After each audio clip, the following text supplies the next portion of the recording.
আসিফ নজরুল জনপ্রিয় টেলিভিশন ব্যক্তিত্ব, কথাবার্তা বলতেন এবং তার কথা শুনতেন। অনেক দিন যাবৎ তার মুখে কোনো হাসি নেই এবং দেখে মনে হলো তার ওজন কমে গেছে। নিয়েও বিভিন্ন লোক ঠাট্টা করছে। একজন লোক বলছে এরকম কেন হচ্ছে, তো তিনি কি ভীত সন্ত্রস্ত, তিনি কি ভয় পাচ্ছেন?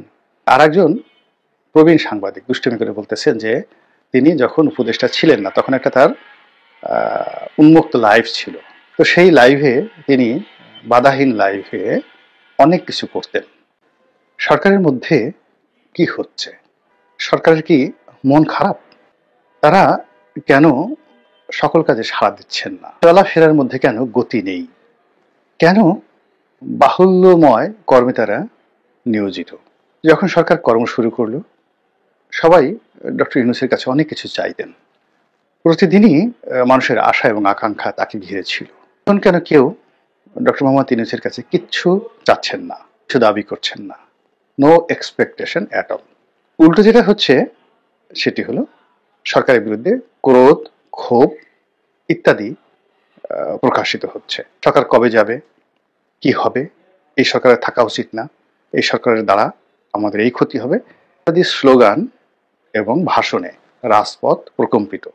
জুলাই আগস্ট বিপ্লবের পর সেপ্টেম্বর, অক্টোবর, এমনকি নভেম্বর পর্যন্ত দলে দলে মানুষ চাইতো, দাবি জানাতো পেশার মানুষ, এবং এটা বিরক্তিকর ছিল, অস্বস্তিকর ছিল, রাস্তা ব্লক হতো, অনেক ক্ষেত্রে সরকার এটা সামাল দিতে পারতো না।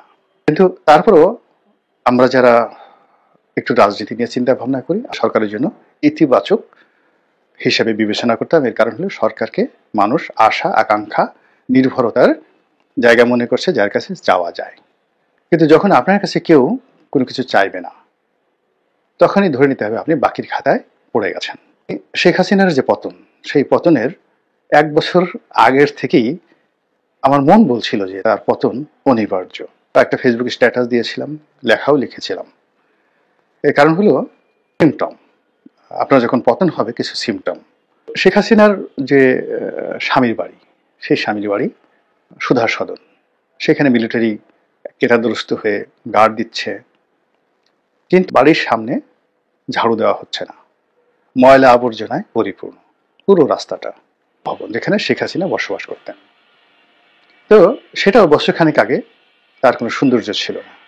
সৌন্দর্য সেটাকে এতটা লাঞ্ছিত এবং অপমানিত করা হয়েছে, মনে হয়েছে যে এটি একটি নিষিদ্ধ স্থান। ভবনের সামনে গেলেই একটা বিশ্রী দৃশ্য ফুটে উঠত। গত 1 বছর ধরে গণভবনের গেটে কোনো মানুষের আনাগোনা ছিল না, অর্থাৎ 2023 সনের আগস্ট থেকে 2024 সনের আগস্ট পর্যন্ত পুরো গণভবনের সামনে কোনো ভিজিটর নেই, বিরান ভূমি। 3 নম্বর হলো প্রধানমন্ত্রীর কার্যালয়। ওটাও মানে এরশাদের জমানাতে একটা দৃষ্টি নন্দন বিষয় ছিল, সেটিকে নন্দন করার চেষ্টা করা হয়েছে। তার উল্টো দিকে অনেক টাকা খরচ করে ফোয়ারা করা হয়েছে। উল্টো দিকের যে সরকারি ভবনগুলো, সেই ভবনগুলো অত্যাধুনিক সুন্দরভাবে সিরামিক লাগানো হয়েছে, রাস্তার সৌন্দর্য বৃদ্ধি করা হয়েছে, কিন্তু ওখানে তিনি যেতেন না। করোনার সময় থেকে পুরো প্রধানমন্ত্রীর কার্যালয়টি একটি পরিত্যক্ত বাড়ি হিসেবে বিবেচিত হয়েছে। এখন সেই দিক থেকে যদি আপনি চিন্তা করেন, ডক্টর মোহাম্মদ ইউনূস সাহেব যে বাড়িতে থাকেন যমুনা, সেই যমুনার সামনে গিয়ে দেখেন, যমুনার বাইরে যে পুলিশ সদস্যরা দায়িত্ব পালন করছে, যে তাদের পোশাক ঢিলা ঢালা, এলোমেলো ঘোরাফেরা করছে। বাড়িতে যে গুরুত্বপূর্ণ কোনো ব্যক্তি থাকেন, তার যে নিরাপত্তা তারা দিচ্ছেন, তাদের হাঁটা চলা বডি ল্যাঙ্গুয়েজে মনে হচ্ছে না। যে এই যমুনার সামনে একটা ট্যাঙ্ক আছে, আর যমুনার পেছনে যেটি মিন্টু রোড, এটা সেনাবাহিনীর ট্যাঙ্ক পড়ে রয়েছে। পুরো ভবনটিকে একটি, যাকে বলা হয়, নিষিদ্ধ ভবনে রূপান্তরিত করেছে।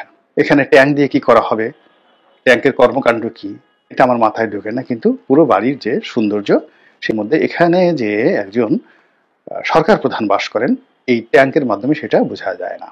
আবার সেই ট্যাঙ্ক আরেকটু সামনে এসে, মানে যমুনার আরেকটু সামনে এসে বেইলি রোডে যায়। সেই বেইলি রোডের সামনে এসে যে রাষ্ট্রীয় অতিথি ভবন, ওখানে আপনি আরেকটা ট্যাঙ্ক দেখতে পাবেন। এটার সামনে তার উল্টো দিকে রমনা পার্কের গেটে ডাব বিক্রেতা, পান বিক্রেতা, বিভিন্ন লোকের থুতু, কপ, মল মূত্র সকালবেলা কাঁচা বাজার, এগুলো দেখলেই আপনি বুঝতে পারবেন যে ডক্টর মোহাম্মদ ইউনূসের ব্যাপারে মানুষের আগ্রহ কোন পর্যায়ে আছে। আমি মাঝে মধ্যে ওই রাস্তা দিয়ে আসি, ওখানেও ঢুকতে গিয়ে একই অবস্থা। বিশেষ করে আমি এখানে ৩ জন উপদেষ্টার নাম উল্লেখ করেছি। আসিফ নজরুল জনপ্রিয় টেলিভিশন ব্যক্তিত্ব, কথাবার্তা বলতেন এবং তার কথা শুনতেন। অনেক দিন যাবত তার মুখে কোনো হাসি নেই এবং দেখে মনে হলো তার ওজন কমে গেছে। এখানেও বিভিন্ন লোক ঠাট্টা করছে। একজন লোক বলছে এরকম কেন হচ্ছে, তো তিনি কি ভীত সন্ত্রস্ত, তিনি কি ভয় পাচ্ছেন? আর একজন প্রবীণ সাংবাদিক দুষ্টুমি করে বলতেছেন যে তিনি যখন উপদেষ্টা ছিলেন না তখন একটা তার উন্মুক্ত লাইভ ছিল, তো সেই লাইভে তিনি বাধাহীন লাইভে অনেক কিছু করতেন, তার চিত্তকে প্রফুল্ল রাখতো, শরীরকে উৎফুল্ল রাখতো। এখন যেহেতু তিনি সবসময় একটা প্রোটোকলের মধ্যে থাকেন, তার সাথে সবসময় গার্ড থাকে, সিকিউরিটি থাকে, এজেন্সির লোক থাকে, তো তিনি আগের মতো সেই চিত্তে প্রফুল্ল, শরীরে আবেশ জাগায়, এই কাজগুলো করতে না পারার কারণে তিনি শুকিয়ে গেছেন। তো মানুষ কিভাবে কত উচ্চ মার্গে ঠাট্টা করতে পারে, মস্কারা করতে পারে, প্রথমত হলো যে তিনি শুকিয়ে গেছেন, তার মুখ কালো হয়ে গেছে, কথা বলতে গেলে তিনি এলোমেলো ভাবে কথাবার্তা বলছেন। আর সাম্প্রতিক সময় তাকে একেবারেই খুব কম কথা বলতে শোনা যাচ্ছে, তিনি বলছেন না, নেহায়েত না পারলে মানে যেখানে তিনি অ্যাভয়েড করতে পারেন সেই জায়গাগুলো তিনি অ্যাভয়েড করেন। তিনি এগিয়ে আসতেন কথা বলার জন্য, সাংবাদিকরা এগিয়ে যেতেন তার কথা শোনার জন্য, মন্ত্রণালয়ের ভিতরে বাইরে সব জায়গাতে, সেটি হচ্ছে না। দ্বিতীয় আরেক যে ব্যক্তি তিনি হলেন রেজওয়ানা, সৈয়দা রেজওয়ানা। প্রথম দিকে অনেক কথা বলেছেন এবং তিনি বিখ্যাত তার কথার জন্য, শব্দচয়ন, উচ্চারণ, শব্দ গঠন, মুখশ্রী এবং ভাষার ব্যবহার, তার সঙ্গে সঙ্গে স্মাইলিং ফেস। তো হাসতে হাসতে তিনি কথা বলেন। বহুদিন ধরে আমরা সৈয়দা রেজওয়ানা হাসানকে চিনি। তিনি তার জ্ঞানের জন্য, মেধার জন্য, পরিবারের জন্য, পিতার জন্য যা কিছু তার রয়েছে, এই সকল গুণাবলীর উপর ১ নম্বর গুণাবলী হলো তার কথা বলার ক্ষমতা। তিনি যেখানে সুযোগ পেয়েছেন তিনি কথা বলেছেন, এই সরকারি হিসেবে তিনি কথা বলেছেন। এখন তিনি কথা বলছেন না, আর তার সেই সহাস্য বা সুহাসিনী বদন আমরা এখন দেখতে পাচ্ছি না। থার্ড যে ব্যক্তি তিনি হলেন ব্রিগেডিয়ার সাখাওয়াত। তিনিও কথা বলতে পছন্দ করেন, প্রথম থেকেই তিনি কথা বলেন, লিখতে পছন্দ করেন, কথা বলতে পছন্দ করেন, আগ বাড়িয়ে কথা বলতে পছন্দ করেন। তাকে দেখলাম যে তিনি বেশ স্টাইলিস্ট হয়ে গেছেন, পোশাক পরছেন, কোট পরছেন, টাই পরছেন। তারপরে আর্মিদের যে সাধারণত সেনা কর্মকর্তারা যে সকল সানগ্লাস পরেন, তো তিনি সেই সানগ্লাস পরে বীর দর্পে তিনি চট্টগ্রাম যাচ্ছেন, মংলা যাচ্ছেন, পটুয়াখালীতে যে পায়রা বন্দর সেখানে যাচ্ছেন, ঘোরাফেরা করছেন, বিভিন্ন জায়গাতে যাচ্ছেন, আর মনের মাধুরী মিশিয়ে সুন্দরভাবে কথাবার্তা বলছেন। এই মানুষটিও কথা বলা বন্ধ করে দিয়েছেন। কি একটা কথা বলেছেন, খুব আলোচিত হচ্ছে যে আমরা চলে যাব, আমাদের চলে যাওয়ার সময় হয়ে গেছে, আপনারা দয়া করে কোনো চোরকে ভোট দেবেন না, কথা। তো তিনি কাকে চোর বললেন সে নিয়ে বিশাল গবেষণা।